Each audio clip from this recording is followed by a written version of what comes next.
So welcome back to the second video for this week of Faithful Friday. In today's case, we're actually going to be going to France. I think it's actually the first France case I've ever covered, if that makes sense. I know I actually have another one coming up. That one's a little more infamous. However, this one is kind of harder to find information. So of course, you know, sources down below, always got all the information I get. And so let's just go and get started. But if I lay down and I play dead and I stay dead, baby, you'll get sick of being the monster out of my head, under my bed. Think you're something out of my nightmares, standing right there. But if I lay down and I play dead and I stay dead, then will you get bored of killing me? So of course, gotta start with the killer.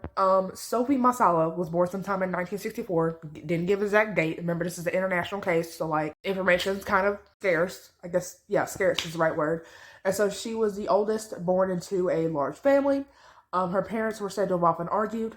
At the age of 10, when she was 10 years old, her father had sadly committed suicide by hanging himself, and Sophie was actually the one who found the body, so understandably traumatized. Her mother would remarry another man, and that man would make the children take his last name. Even though, of course, like, they're not married to him, their mother is, but, you know, I guess he wanted control over the house. So, yeah, that happened. Apparently, that was also traumatizing for the family. Despite getting remarried, the mother was still cheating. So, apparently, she was cheating with Sophie's father, too. So, when she was 20 years old, she would meet her future husband. What exactly she was doing, it didn't say.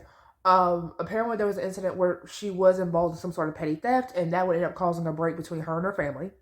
She would end up having a daughter in 1998 and a son in 1994. So she is now married with 2 children. And so, at one point she does get a job at the Faculty of Medicine at Montpellier. I hope I pronounced that right. As a concierge for her husband.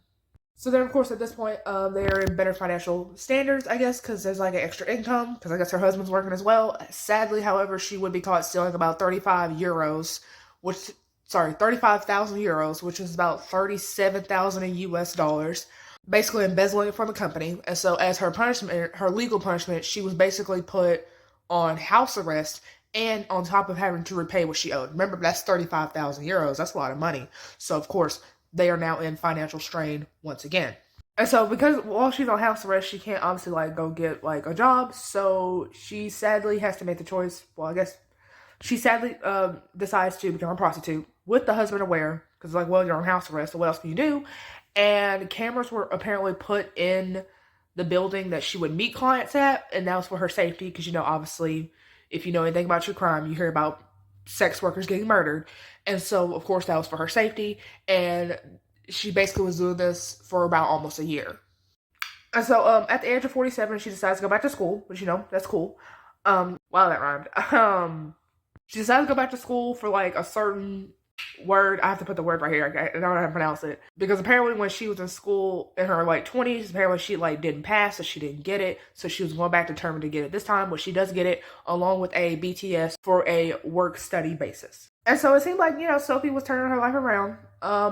Of course, she eventually gets a job at Age5, which basically is an association that works with the integration of disabled people. So basically, like, disabled people living in everyday life. And so somehow, at this job, despite her embezzling charge, she would be in charge of the funds for the company and was allegedly caught stealing lunch coupons, which I couldn't exactly find what that is, but apparently that's a thing in France.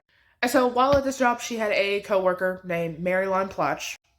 Some sources, they were spelled Marilyn, and then others were spelled like Maryline, like Mary and then line together. And so she's going to be Maryline, because I think that's just more believable. And so, yeah, so Maryline is about 52. Sophie is about 55. Maryline was in charge of the logistics of the company, and she sadly actually had sight difficulties. And so, of course, Maryline and Sophie would actually have disagreements about filing officers and their status in the office. Maryline was actually said to be very well liked, while Sophie was a bit more confrontational and manipulative. At one point, Sophie would actually admit that she was actually trying to get herself fired. So I guess like she just didn't like the job anymore. So I guess the stealing lunch coupons, she was just trying to get herself fired. On the fateful day of May 12th, 2016, she would excuse herself from work saying that she had a toothache. So I guess that was good enough for her to go home. She would then go to Maryline's house with a wine bottle, which I thought intentionally that was like to make up and like. So she would claim to go there under the intention to complain. Marilyn was actually said to have been recovering from an eye surgery that she recently had. So obviously, she's not at work because of this eye surgery. Once Sophie somehow gets inside, so I guess Marilyn had let her inside, she would hit Marilyn with the wine bottle. And so then, of course, this is believed to be what actually killed her. And so Sophie would somehow try to stage the murder as a suicide. How exactly she tried to do that, sources didn't say. So then Sophie returns a week later and decapitates Marylyn's head, and dismembers her body and stuff. So she then takes a spoon, next to Marylyn's flat. Remember, this is in France, so not apartments; they're referred to as flats. And she then buries the Marylyn's head in the hole next to her flat. Sophie then would later say that the rest of her body, other than her head, because of course her head's in the hole, was in nearby her flat. The rest of the body is put into 5 bags. 5 bags are apparently put into a shopping cart, and it is put into the canal. On the 22nd, Marylyn's sister would report her missing, because remember, she is technically disabled, and apparently she had not heard from Marylyn in a while, so she reports her missing. Of course, Marylyn's already dead by this point, but of course, again, the sister doesn't know this. And so on May 24, 2 days later, one of the bags containing the body parts will actually be found. What specific body parts were found, it didn't exactly say, but of course, it was enough to have the police alerted.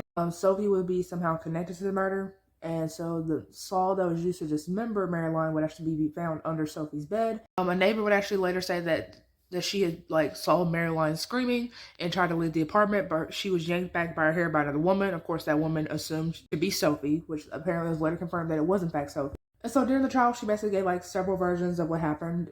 Her version of what happened during the murders. And so one source says she was sentenced to 27 years, and other sources say she was sentenced to life without parole, which of course those are 2 very different sentences. So I think, considering how gruesome the murder was, I think it's more likely that she did get life, but it said something about at least 27. So anyway, yeah, that was the French case of Sophie Masala. I guess if you guys want more French cases, let me know. I'll try to see what I can do. Of course, not all information, but I did try my best. And I will see you faithful in the next case. Bye! So if I play dead, will you regret everything that you did, that you said? I don't think you understand what you're doing, and my heart's black and blue from the bruising. I feel like when I'm with you I'm losing. I feel like you think that this amusing, sitting there gaslighting and confusing. Was it me? Is it me? Am I deluded? I'm the one who's always sorry, the conclusion. Even though I offer all of the solutions, I wish you loved me like I love you, it's stupid. When I'm alone with you I never feel lucid. I wish I wasn't struck by Cupid. I wish when I first saw you I knew this. When I'm with you I feel so used